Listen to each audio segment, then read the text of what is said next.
성경뼈대 세우기 두 번째 강의 시간입니다. 저는 성경뼈대 세우기 세미나를 인도하는 홀리랜드 성경연구소 김종옥 목사입니다.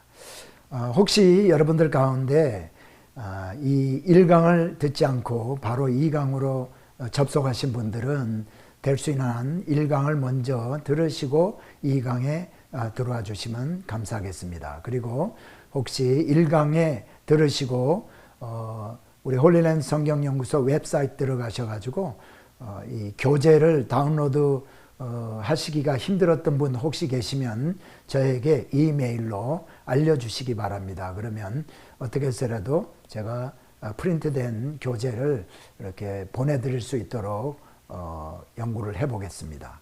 자, 오늘 제2강은 1강에서 마지막 부분에 암기했던 부분으로부터 먼저 시작을 하겠습니다. 여러분들이 제 뒤에 지금 보고 계시는 이 사진은 요르단의 남쪽에 있는 그 와디 럼이라는 그 사막 지역입니다. 여기에서 뭐 영화라든가 드라마 같은 것들도 많이 찍었고요. 그리고 아마 이스라엘 백성들이 출애굽하고 가나안 땅으로 들어가기 전에 광야길로 행하면서 아마 이곳을 지나지 않았을까 하는 그러한 곳입니다. 나중에 시간이 되면 사진으로 여러분들에게 사진을 좀 보여드리면서 또 설명도 할 그런 기회가 있게 될 줄 압니다.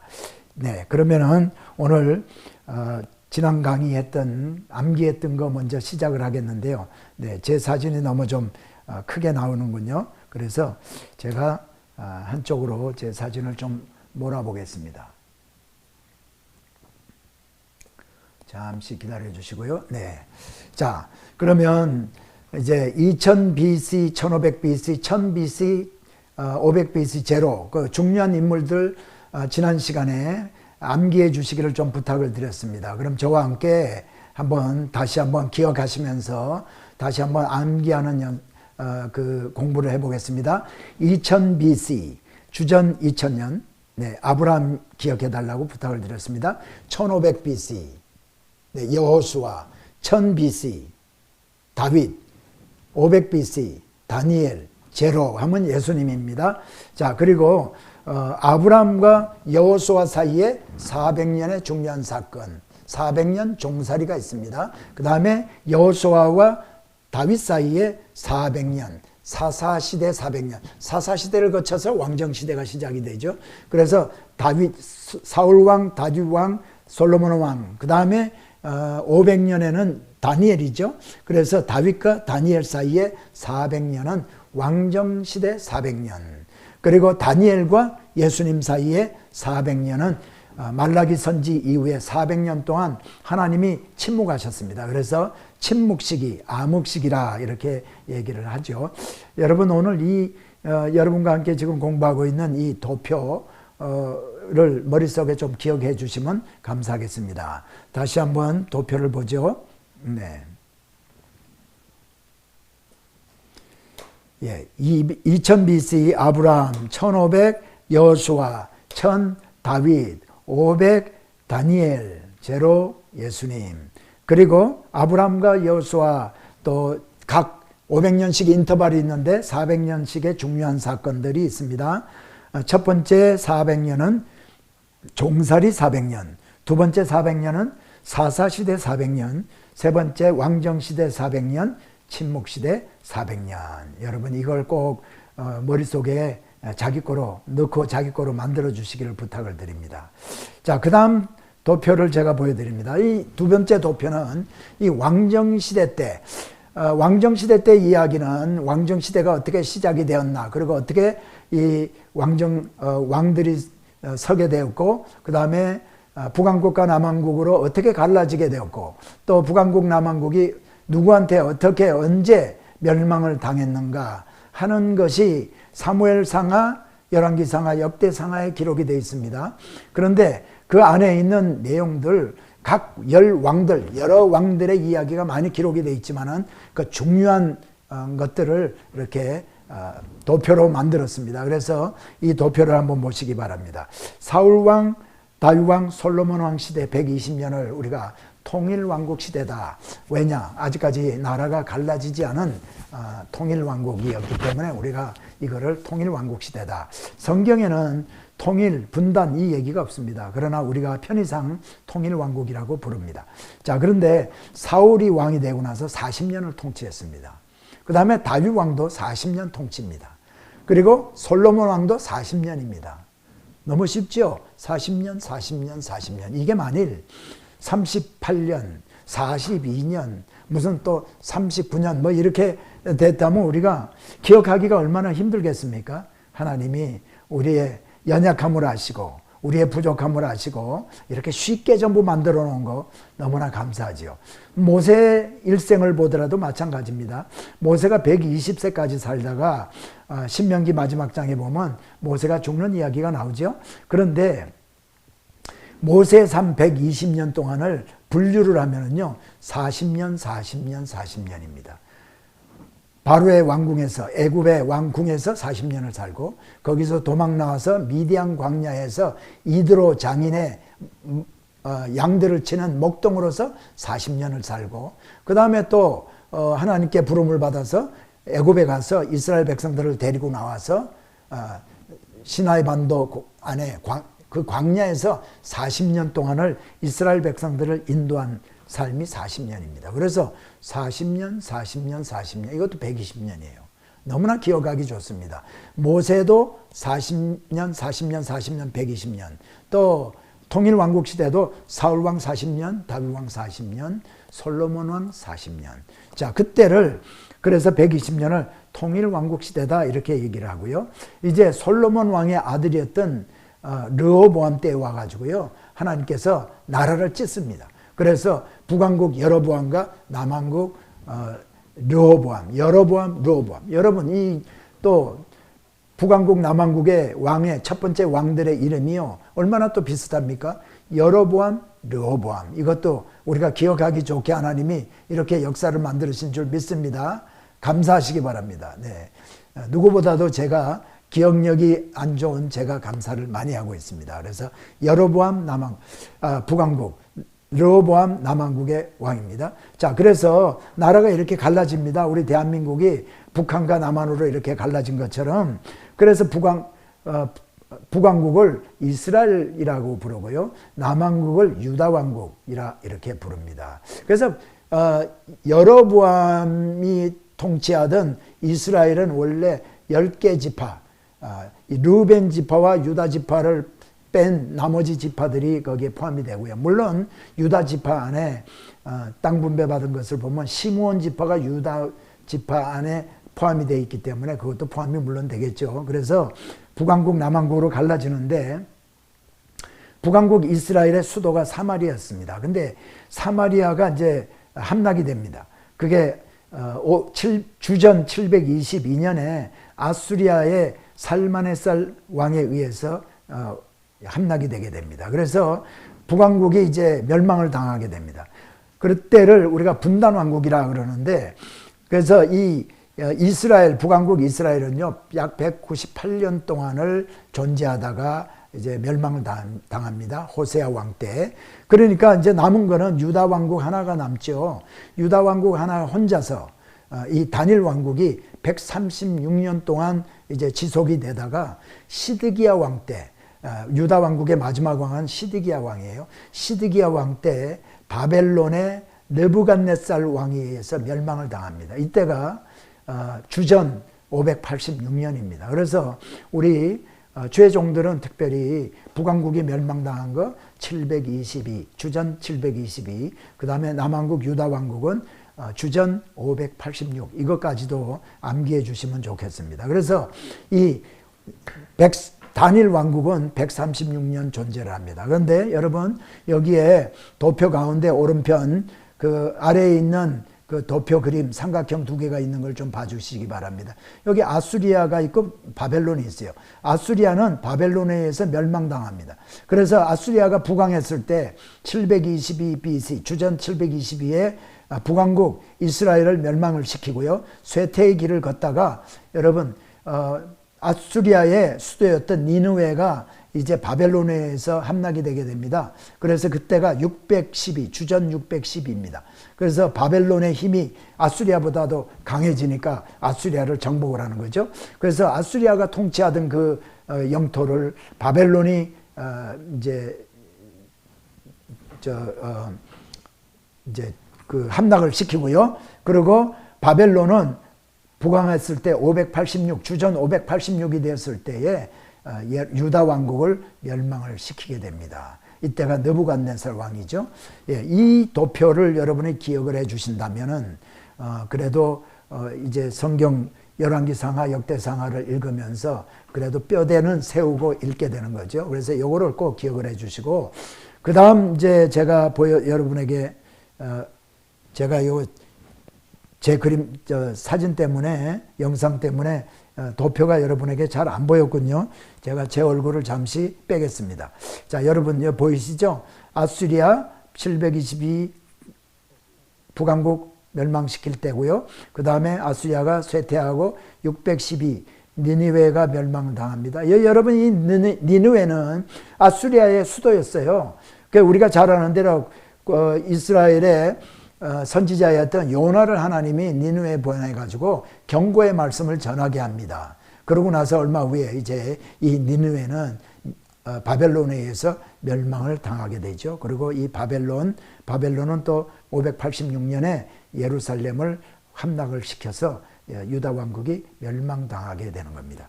자, 그러면 다음 도표는요, 이 신구약 중간기 때의 그 이야기들을 좀 보여드리는 도표인데요. 여러분, 이 도표를 이 신구약 중간기에 있는 내용들은요, 그렇게 성경에서 많이 다루고 있지는 않습니다. 그러나 다니엘서에 있는 말씀들을 좀 이해를 하고, 또 예수님이 어떤 배경하에서, 이스라엘이 말라기 선지 이후에 어떤 배경하에서 있다가 이렇게 예수님이 탄생하게 되었는지를 우리가 좀 성경을 제대로 알려면 이 신구약 중간기 때를 좀 아는 것이 중요합니다. 자, 다시 한번 이스라엘 북왕국과 남왕국 멸망당한 이야기부터 시작합니다. 이스라엘이 존재합니다. 물론 유대 왕국도 존재합니다. 이스라엘은 주전 722에 아수리아에서 멸망을 당하죠. 그리고 유다 왕국 하나만 존재를 하다가 아수리아는 바벨론에 의해서 또 다시 멸망을 당합니다. 그리고 바벨론이 아수리아를 멸망한 이후에 유다를 침공을 해가지고요, 이제 유다를 멸망을 시키는데, 유다가 586년, 주전 586년에 멸망을 당하죠. 그런데 이 유다, 그러니까 예루살렘이 함락된 해가 586년인데, 이때로부터 20년 전부터 바벨론이 이 유다 땅을, 이스라엘을 침공을 해가지고 포로로 잡아가기 시작합니다. 이때 잡혀간 사람이 다니엘과 그 친구들, 그리고 또 그 이후에 에스겔 해가지고 이스라엘 유다 백성들을, 지도자급들을 많이 잡아가서 포로로 삼습니다. 그래서 이 1차 포로로 잡혀갔던 사람들이 또 나중에 이제 포로로 귀환할 때까지, 그때부터 쳐서 귀환할 때까지를 보니까 70년이다. 그래서 이 유다의 포로 시기는 70년입니다. 하나님께서 예레미야를 통해서 70년 만에 회복을 시켜주시겠다라고 말씀을 하시고, 다니엘이 그 예레미야의 서책을 읽고 하나님께서 70년 만에 회복시켜 주실 것을 알고 다니엘이 이제 회복시켜 달라고, 돌아가게 해달라고 기도하지 않습니까? 자, 그리고 바벨론은 바사 왕국에 의해서 멸망이 돼요. 바사 왕국에 의해서. 그리고 바사 왕국 멸망시킨 후에 바사 왕 고레스 그 원년에 이스라엘 백성들 돌아가서 예루살렘을 중건하라. 그래서 이제 1차 수르바벨이 돌아오게 됩니다. 물론 여러분, 그 수르바벨이 돌아오고 포로로 가고 한 이 이야기들은요, 나중에 제가 다시 디테일하게 다시 여러분과 함께 다루게 될 겁니다. 오늘은 전체적인 것만, 신구약 중간기 때 전체적인 것만 말씀을 드립니다. 자, 그리고 바사 왕국의 영토를 제가 한번 페르시아 바사 왕국이 다스리던 그 영토를 지도로 한번 보여드리려고 합니다. 자, 여러분, 원래 바벨론이 통치하던 영토가 여기입니다. 이 애굽의 일부와 가나안 땅을 포함하고 해서 바벨론이 통치하던 때지요. 그 다음에 메대가 여기 있고요. 메대. 자, 제가 레이저 포인트를 좀 사용하겠습니다. 가나안 땅이 여기죠. 그리고 바벨론이 통치하던 영역이 이 그린 색깔입니다. 그 다음에 메대가 있고 여기 왼편 쪽에 지금의 여기가 터키입니다. 터키에 여기가 리디아 공화국이 있었어요. 리디아. 그런데 이 페르시아는요, 걸프만 있는데 여기 있던 나라인데 이 바사 왕국이 이제 메대를 정복하고 그 다음에 바벨론을 정복하고 또 이 리디아 공화국을 정복을 합니다. 그래서 이 페르시아가 통치하던 영역이요, 이 그린 파란 색깔로 이렇게 경계선을 만들어 놨지 않습니까? 이렇게 큰 넓은 땅을 이제 통치를 하게 됩니다. 자, 그래서 바사가 통치하던 영역이 바로 지금 이 지도에 아주 그린 색깔로 이렇게 표시된 이 부분들. 그러니까요, 지금의 터키와 마게도니아를 비롯해서 이 전부 여기가 지금 페르시아가 통치하던 그러한 영역입니다. 자, 그리고 이 페르시아는 한 200년 정도 존재하다가요, 바사 왕국이 존재하다가 그리스에 의해서 멸망을 당하게 됩니다. 그리스에 마게도니아 지역에 빌립 2세라는 마게도니아 왕이 있었는데 그 빌립 2세의 아들이었던 알렉산더 대왕이 아버지 빌립 2세가 죽고 나서 자기가 군대를 몰고 이제 에게를 건너서 지금의 터키 그쪽으로 넘어오게 됩니다. 그래서 이 그리스가 바사 왕국이 통치하고 있던 모든 영토를 다시 뺏게 됩니다. 그래서 그리스가 통치하던 지도를 제가 여러분에게 좀 보여드리면, 네, 잠깐만요. 네. 자, 이게 지금 그리스의 통치, 여기가 마게도니아죠. 마게도니아가 맨 왼편에 보이는 이 지역이 마게도니아입니다. 여기가 그리스고 마게도니아인데 여기서 에게를 건너왔어요. 지금 진한 파란 이 선이 바로 알렉산더 대왕이 군대를 몰고 정복 전쟁을 했던 그 코스입니다. 그래서 어디까지 가는가? 저기 인다스강까지, 인도와 국경지대인 인다스 밸리까지 여기 가서 정복을 하게 됩니다. 그래서 그리스가 엄청나게 넓은 땅을 이제 영역을 정복을 하고 통치를 하게 되는데 알렉산더 대왕은 질병으로 이제 얼마 살지 못하고 죽게 됩니다. 알렉산더 대왕이 죽게 되자 그 밑에 이제 장군들이 알렉산더 대왕이 통치하던 나라들을 이제 나눠 갖게 됩니다. 그래서 이거를 디아도치라고 얘기를 하는데 네 나라로 나눠지게 돼요. 네 영토로. 그런데 우리 성경에서는요, 중요한 것이 이 톨레미 왕조 또는 프톨레미 왕조라고도 하죠. 이 톨레미 왕조와 셀루커스 왕조가 중요합니다. 이건 꼭 기억해야 됩니다. 왜냐하면 다니엘서에 보면은 북방왕, 남방왕이라는 말이 나오는데 이 북방왕이 셀루커스 왕조고 남방왕이 이 애굽을 중심으로 해서 가나안 땅을 통치했던 프톨레미 왕조입니다. 이 셀루커스 왕조는요, 엄청나게 넓은 땅을 이제 소유하고 있었고, 이제 톨레미 왕조는 가나안 땅과 애굽 지역을 통치를 했는데요. 처음에는 이 가나안 땅을 톨레미 왕조가 이제 통치를 하다가 나중에 북왕국과 북방왕과 남방왕이 전쟁을 해서 이제 프톨레미 왕조가 밀려나고 셀루커스 왕조가 가나안 땅을 통치를 하게 돼요. 그래서 가나안 땅을 그때 통치하게 될 때 나중에 34년을 통치를 하게 되는데 셀루커스 왕조가 이때 등장하는 인물이 적그리스도의 모형이라고 하는 안디오코스 4세입니다. 안디오코스 4세가 유대 백성들을 엄청나게 핍박을 많이 합니다. 그런 이야기는 제가 나중에 또 이 자세하게 우리 마지막 때에 대해서 이야기를 할 때, 공부를 할 때 다루기로 하고요. 오늘은 셀루커스 왕조 때에, 셀루코스 왕조 때에 안디오코스 4세가 유대 백성들을 힘들게 한다. 그래서 할례를 금하고 또 뭐 돼지 대가리를 성전에서 드리는 그러한 일들이 있고, 또 뭐 그러니까 절기를 금하고, 또 그리고 매관 매직 제사장들을 돈을 받고 제사장직을 팔기도 하고요. 또 그리고 세금을 많이 걷습니다. 그래서 유대 백성들이요 반란을 일으킵니다. 이 반란 일으킨 이 이야기가 바로 마카비 혁명입니다.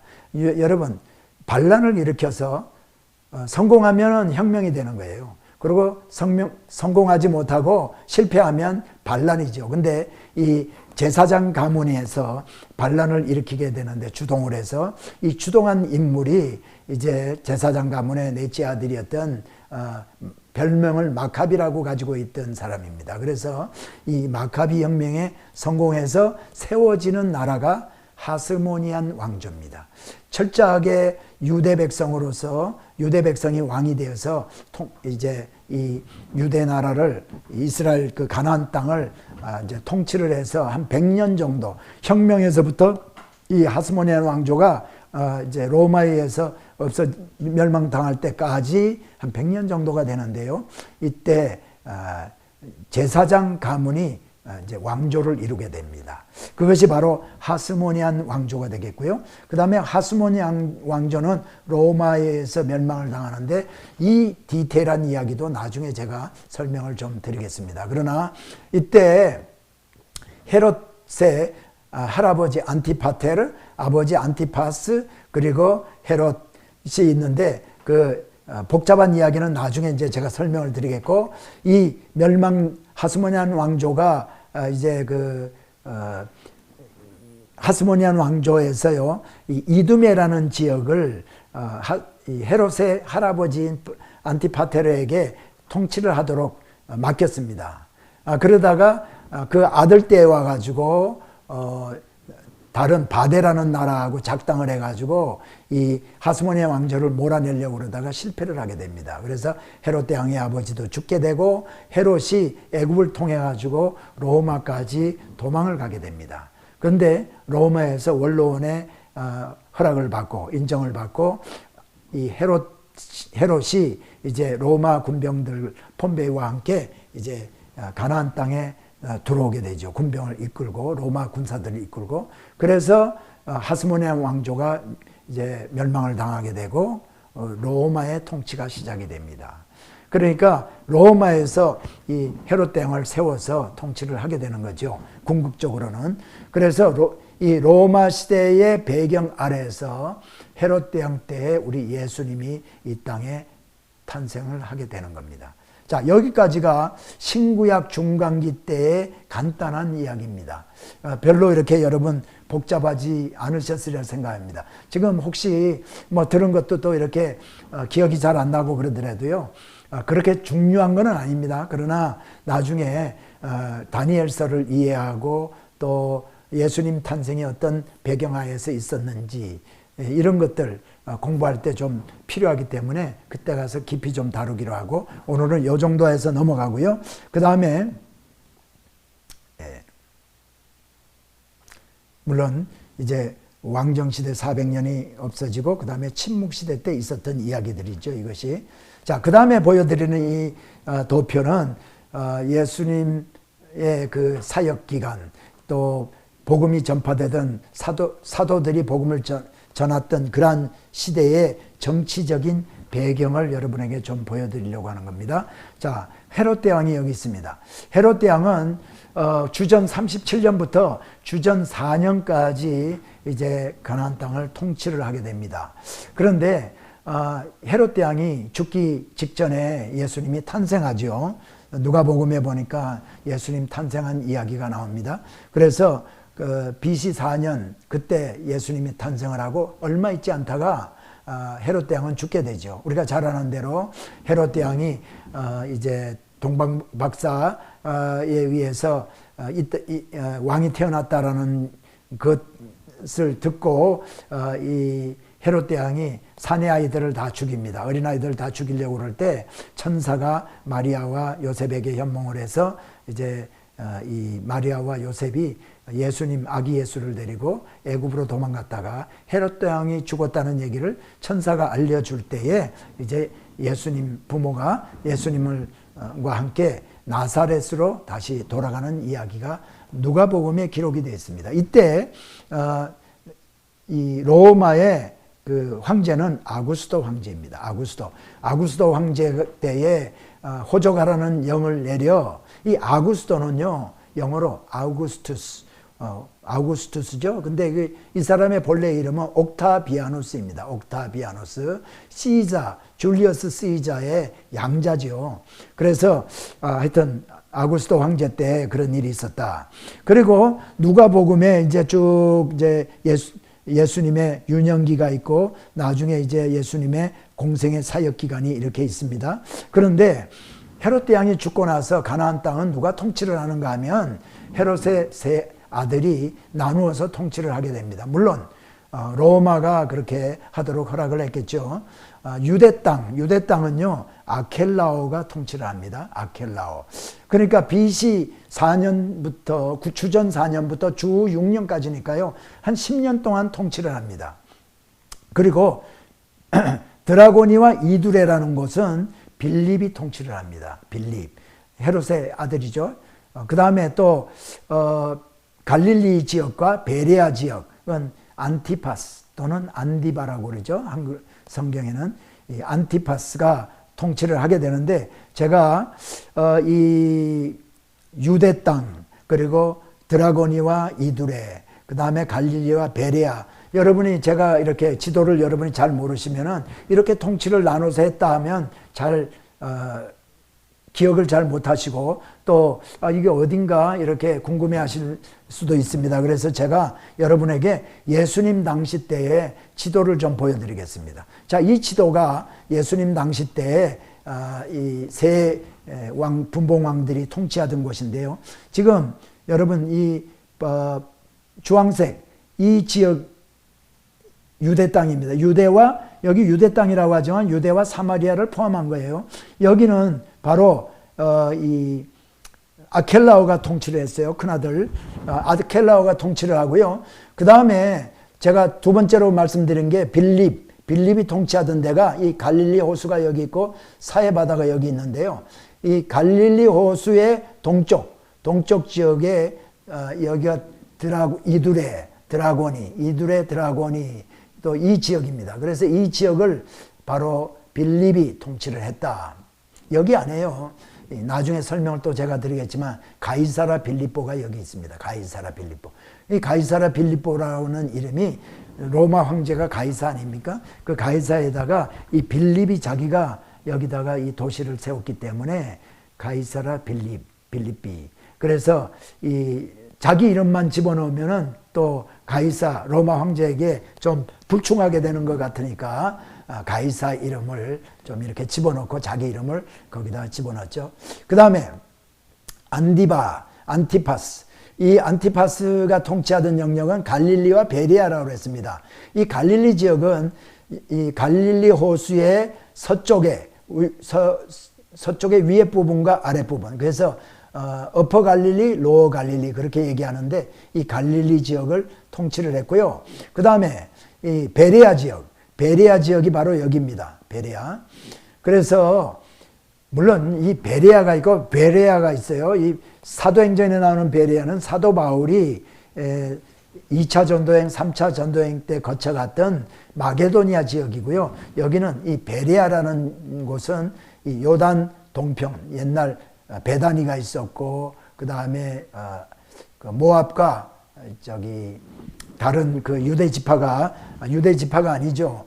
르벤 지파가 살던 그러한 지역이 나중에 신약 시대에 와서는 이 베레아다. 그래서 이 베레아 두 지역을 통치하던 사람이 바로 안디바입니다. 재밌는 이야기는요. 예수님 이 헤롯 대왕이 죽고 나서 예수님이 십자가에 달리시고 나서 이제 십자가에서 이제 달리기 직전에 빌라도에게 재판받으러 갑니다. 그럴 때 빌라도가 이런 얘기를 해요. 이는 갈릴리 사람이 아니냐. 이 예수님을 앞에다 두고 이는 갈릴리 사람이 아니냐. 그러면서 헤롯에게 보내라. 그렇게 얘기를 합니다. 이 헤롯, 저는요 전에 성경 말씀을 잘 모를 때 헤롯 대왕이 죽었는데 어떻게 예수님이 십자가에 달리시기 전에 빌라도에게 재판을 받을 때 또 헤롯에게 보내라 그러냐 좀 의아해했습니다. 우리 성도님들께서도 또 혹시 이거 의아해하는 분들이 또 있을 수도 있어요. 그러나 그 헤롯이 헤롯 대왕, 죽은 사람은 헤롯 대왕이고 이 여기에서 얘기하는 헤롯이라는 사람은 바로 헤롯 안디바라는 헤롯의 아들을 얘기해요. 왜 갈릴리 사람이 아니냐 헤롯에게 보내라. 이거는 그때가 6월절입니다. 6월절에 모든 사람들이 유대 모든 백성들은 이 절기 때 이 성전에 와서 예물을 드리고 예배를 드리게 돼 있지 않습니까?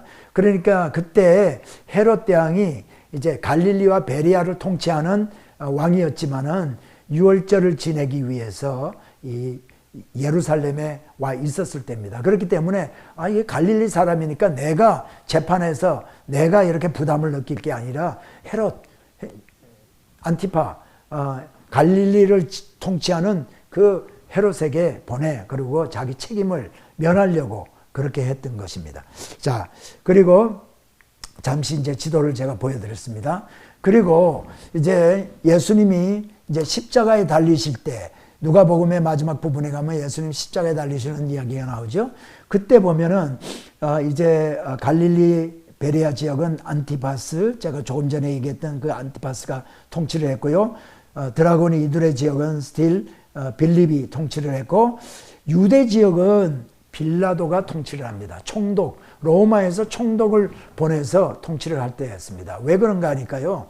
아켈라오는 처음 10년 정도 통치를 했는데 유대 사람들에게 인정을 못 받았습니다. 그리고 아주 통치를 잘 못했어요. 불만들이 많았습니다. 그렇기 때문에 로마에서 이 아켈라오를 소환을 시킵니다. 그리고 이 불란서의 어느 곳으로 귀양을 보내버립니다. 그리고 나서는 그때부터 유대 땅에는 총독을 로마에서 직접 총독을 보내가지고 통치를 하기 시작합니다. 그러니까요 여기 빌라도 지금 예수님이 십자가에 달리실 그때 빌라도가 총독이었지만은 그 빌라도 이전에 한 20년 동안 주후 6년부터 26년까지 이때 이 유대 땅에 다른 총독들이 몇 사람이 있었습니다. 물론 성경에는 이 사람들이 이름이 기록이 되어 있지 않죠. 그리고 빌라도 때에 이 빌라도가 참 재수 없는 사람이죠. 하필이면 예수님이 십자가에 달리실 그때 빌라도 자기가 총독이었기 때문에요.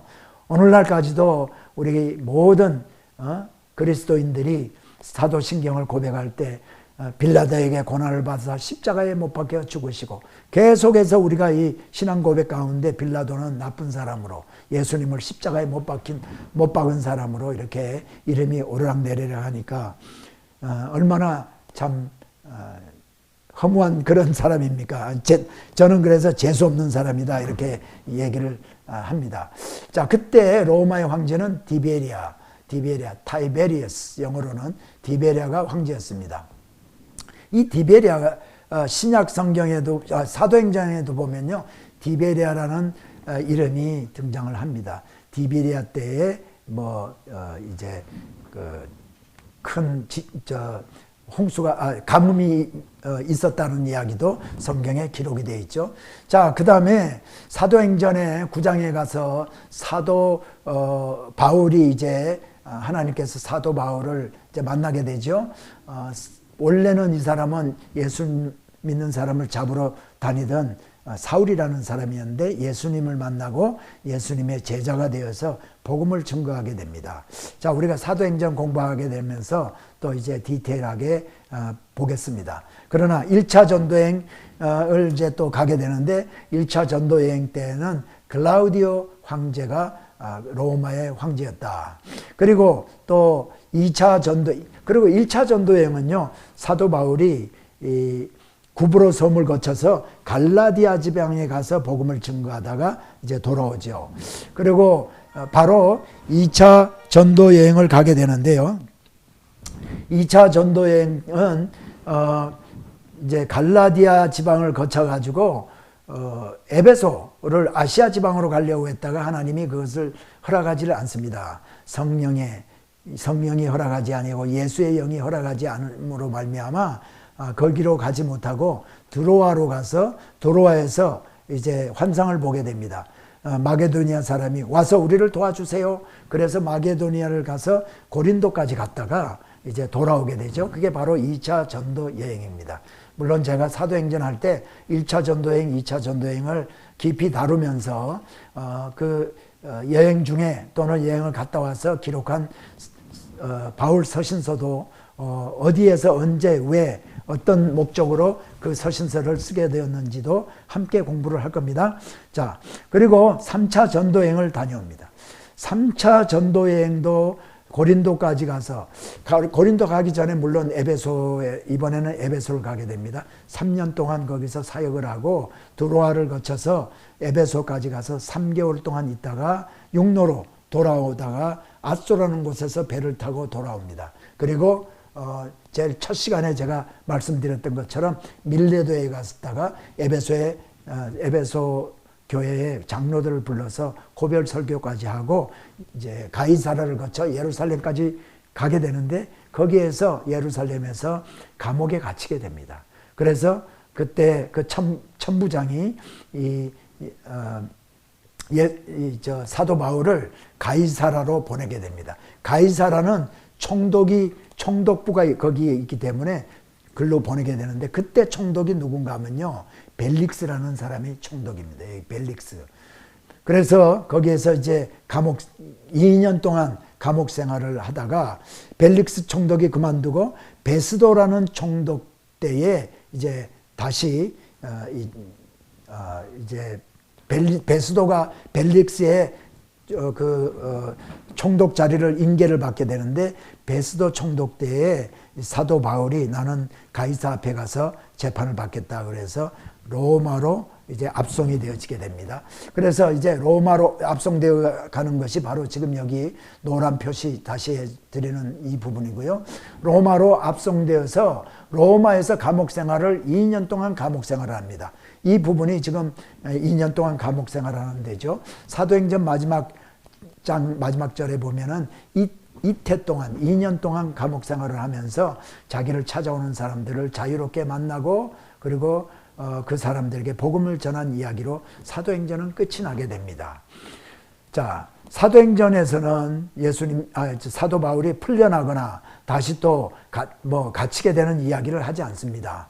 2년 동안 감옥 생활 한 이야기만으로 끝이 나는데 나중에 다른 성경을 신약에 있는 성경들을 읽어보고 그러니까 디모데전서, 디모데후서, 또 디모데전후서, 디도서까지 읽어보고 또 그 다음에 초대교회 교부들의 기록에 의하면 약 4년 정도 풀려나게 됩니다. 이 풀려난 기간 동안이 바로 이 기간인데 여기에서 풀려났을 동안에 디모데전서와 디도서를 사도 바울이 쓰게 됩니다. 이 서신서를 목회 서신서다 그렇게 얘기를 하죠. 자, 그리고 다시 감옥에 갇히게 되죠. 갇혀서 진짜 이번에는 프리즌 지하 감옥에 갇혀서 2년 동안 살다가 네로 황제 때에 교수형을 당하게 됩니다. 나중에 사도행전을 공부하고 디모데 후서를 공부할 때 또 이제 로마에서 감옥에 갇혀 있던 그 감옥과 또 교수형 당하던 그런 사형터, 교수형 받았던 그 터 마지막 그 사진도 제가 또 좀 보여드리도록 하겠습니다. 자, 여러분 이제 지금 보여드린 이게 신약 시대 때의 정치적인 배경 또 누가복음과 사도행전에서 있었던 그 줄거리들을 제가 그냥 간단하게 설명을 좀 드렸습니다. 나중에 복음서의 예수님 사역과 사도행전을 우리가 공부할 때 사도 바울 서신서와 함께 깊이 연구하도록 하겠습니다.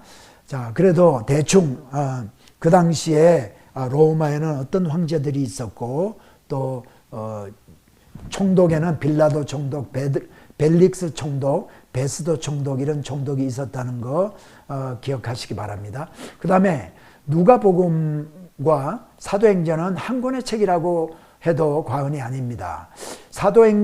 누가복음은 누가가 기록한 복음서고 사도행전도 누가가 기록한 책입니다. 그래서 누가복음은 예수님의 탄생부터 예수님이 십자가에 죽으시고 부활 승천하신 데까지의 이야기가 기록이 되어 있고요.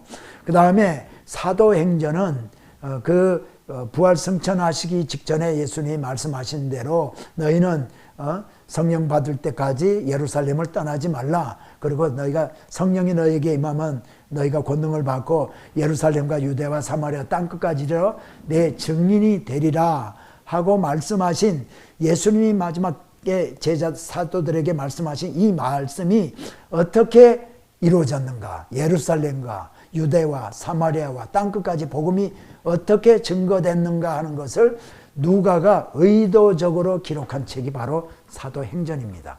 그렇기 때문에 누가복음과 사도행전은 연결된 한 권의 책이다라고 그렇게 생각을 해도 되겠다는 거죠.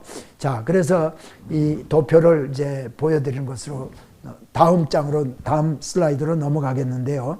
이 도표 역시 다음에 또 여러분에게 보여드릴 것입니다. 그렇기 때문에 여기 있는 거 다 내가 기억을 못한다 해도 괜찮습니다. 우리가 반복적으로 공부를 함으로 말미암아 우리가 기억을 오래 할 수 있도록 제가 만들어 드릴 거예요. 이 마지막 때, 그리고 이제 요한계시록을 이제 보면은 마지막 때에 예수님이 어떻게 오시는가, 예수님 오시기 전에는 어떤 일이 있는가, 뭐 이런 것들을 기록한 책이 바로 요한계시록입니다.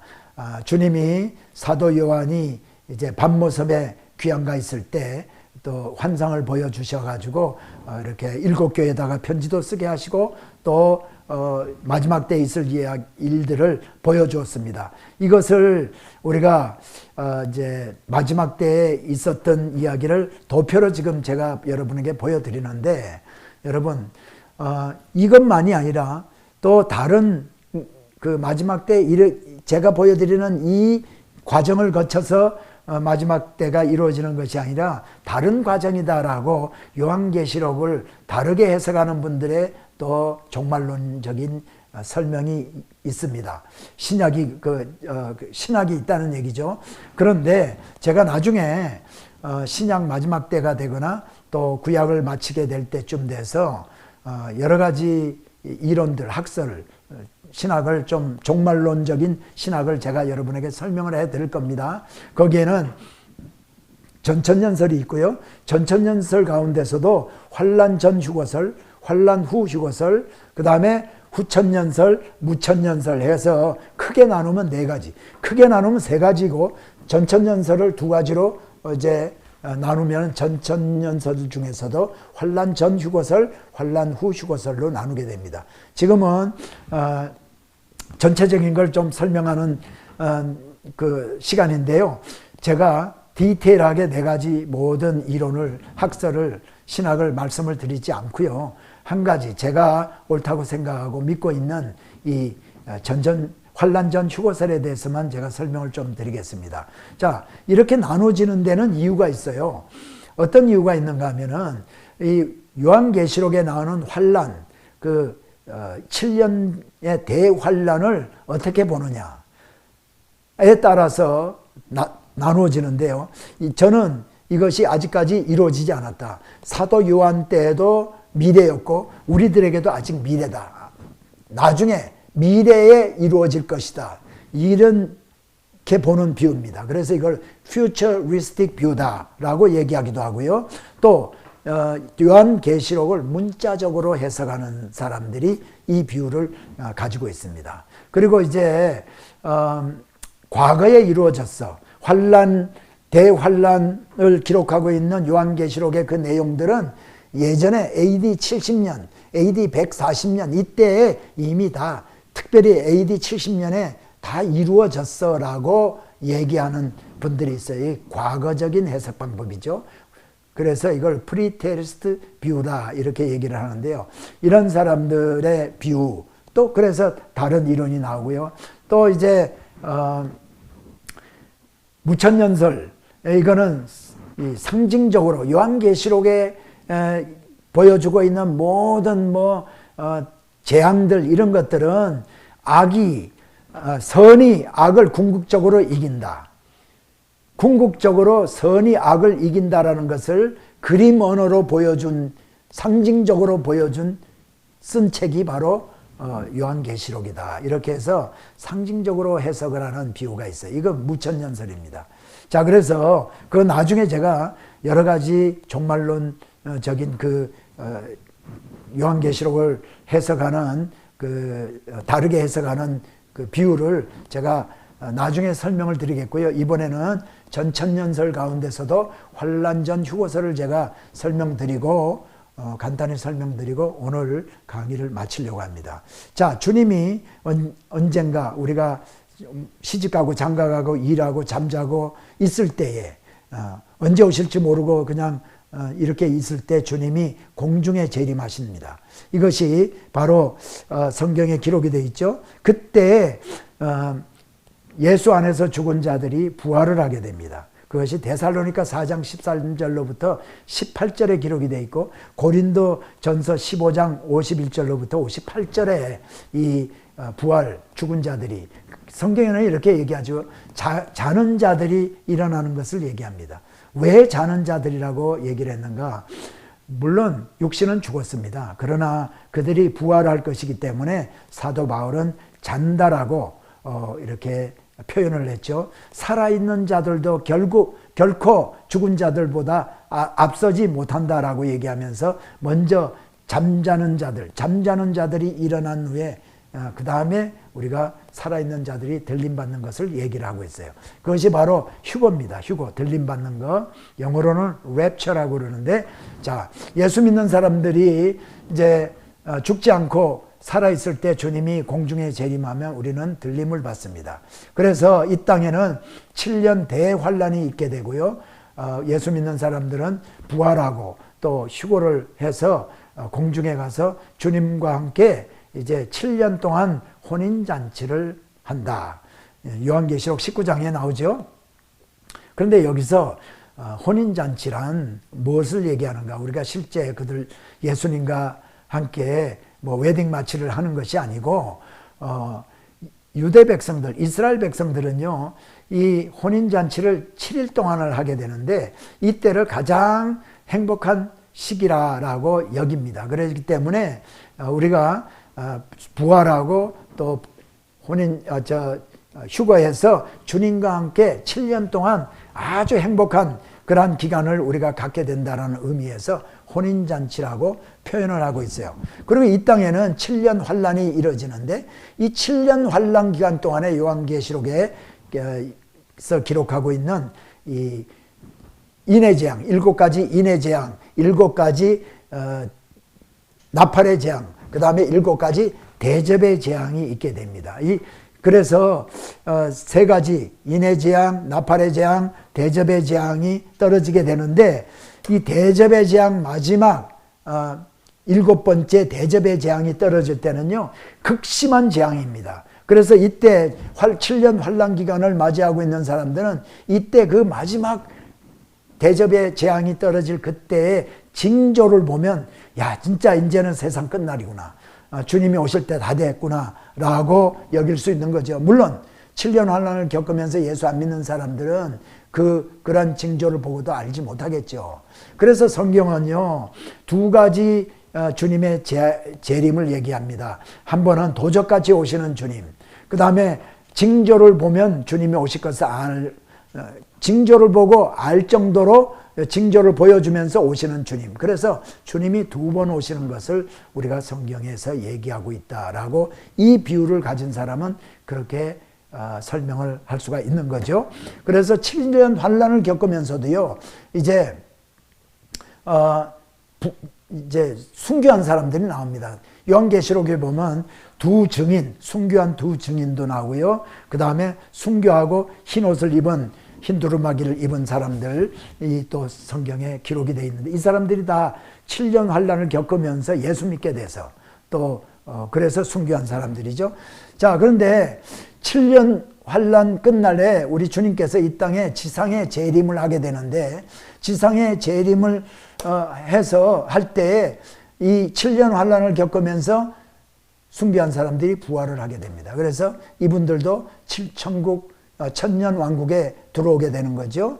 그런데 천년 왕국이 펼쳐지기 직전에 주님께서 천사를 보내서 이 사단을 무저갱에 가두게 됩니다. 그래서 이 천년 왕국 시대 때는 사단이 없기 때문에 악이 존재하지 않는다라고 얘기를 하고 있어요. 그리고 또 이 7년 환란을 겪으면서 살아있는 자들도 아마 천년 왕국에 들어오는 성도들이 있을 거다. 성경은 이거 물론 기록하고 있지 않은데 7년 환란을 겪으면서 순교한 사람 말고 살아서 이 주님의 지상 재림을 맞이하는 사람들도 있지 않을까. 제가 그냥 합리적인 추론을 한 거죠. 이거는 뭐 그렇게 중요하지 않습니다. 성경에서 얘기하고 있지 않기 때문에. 그리고 그래서 이 땅에 천년 왕국이 펼쳐지게 됩니다. 그래서 성경은 이때 우리 성도들이 이 땅에서 왕노를 하는 것을 얘기를 하고 있죠. 그 다음에 천년 왕국 마지막 때, 천년이 다 되었을 때 사단이 잠시 노임을 받습니다. 그래서 사단이 활동을 하게 돼요. 그때 이 사단의 유혹에 사단의 그 미혹함에 빠져서 곡과 마곡이 이제 주님을 대적하게 되는 이야기가 나옵니다. 성경에 곡과 마곡은 누구인가를 설명해 주지 않고 있어요. 그러나 어쨌거나 이 천년 왕국 시대 때에 살던 사람들 가운데 곡과 마곡이 이제 생기게 되는 거죠. 그래서 저는 혹시 이 7년 환란을 겪으면서 살아서 육신을 가지고 천년 왕국에 들어와서 아들 낳고 딸 낳는 사람들이 혹시 있어서 그 후손들이 곡과 마곡이 되지 않을까 하는 생각을 해보았습니다. 그러나 이거는 성경에서 얘기하고 있지 않기 때문에 우리가 그렇게 중요하게 다루지 않아도 될 부분입니다. 성경은 우리에게 모든 것을 얘기하고 있지 않아요. 성경이 하나님께서 우리에게 알려주시고자 하시는 것들만 우리에게 보여주었기 때문에 우리는 성경에서 말하고 있지 않는 것은 너무 그렇게 확대 해석하고 추론을 해서 이렇게 말하는 것도 별로 합당하지 않다 제가 생각을 합니다.